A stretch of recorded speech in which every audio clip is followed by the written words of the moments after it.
é que justifica toda a dificuldade? O senhor faz parte da liderança do governo, né, um dos vice-líderes, inclusive da área econômica. O que é que justifica essa dificuldade que o governo acabou tendo para aprovar? Inclusive, teve que lançar a mão da estratégia, que é comum a todo governo, de liberar emenda, essas coisas todas. Por que isso não foi compreendido da maneira como, certamente, o senhor defende aqui, como, primeiro, a medida necessária? E, segundo, que o pacote ele vem exatamente para acalmar o mercado. E a votação, mesmo a aprovação que houve, não conseguiu essa. O que é que falhou na articulação política do governo? Bom, primeiro que o diagnóstico está errado. Né? Se você examinar, vamos lá, se você examinar o que era a dívida pública brasileira em dezembro de 2023, 8 trilhões de reais. Olharmos a dívida brasileira em outubro, 10 meses depois, 9 trilhões de reais. Aumentou 1 trilhão, que é o que o mercado está dizendo, é o descontrole, a dívida aumentou 1 trilhão. E eu comecei a ficar incomodado e fui buscar quais são os fatores que levaram a esse 1 trilhão. Na verdade, o número é 952 bilhões para poder chegar nessa dívida nova. Pasmem vocês que estão nos dando, internautas que não estão dando essa oportunidade. Lá vai essa informação, hein? Desses 952 bilhões de reais, o valor do déficit primário, ou seja, daquilo que o governo está gastando mais do que arrecada, sem levar em conta a dívida pública, 66 bilhões de reais. E a diferença?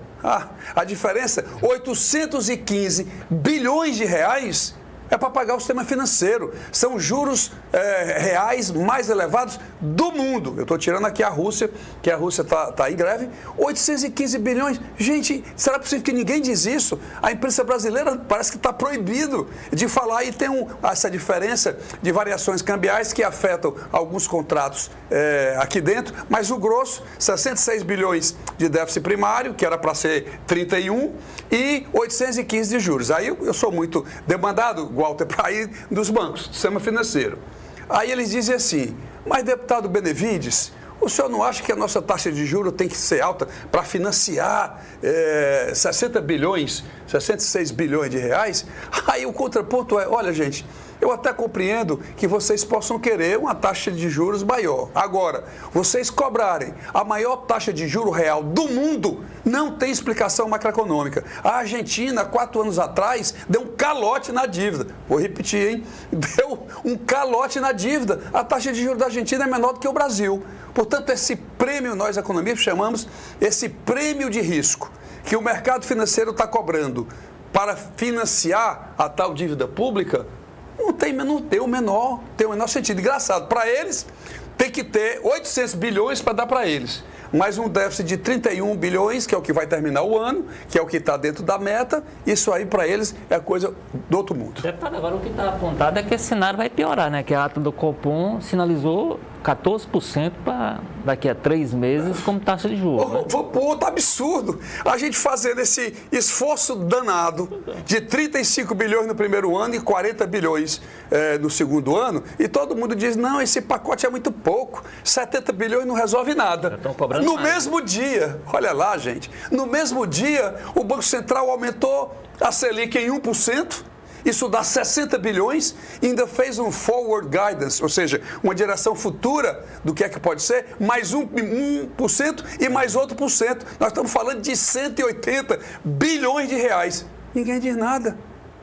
Então é muito ruim ter os 31 bilhões de déficit primário, mas quando se fala em 180 que vai acontecer agora, não tem nenhum comentário, nem nada. A imprensa brasileira parece que está cega, que não conseguem ver para onde nós estamos caminhando. Essa é a minha preocupação. Nunca vai existir.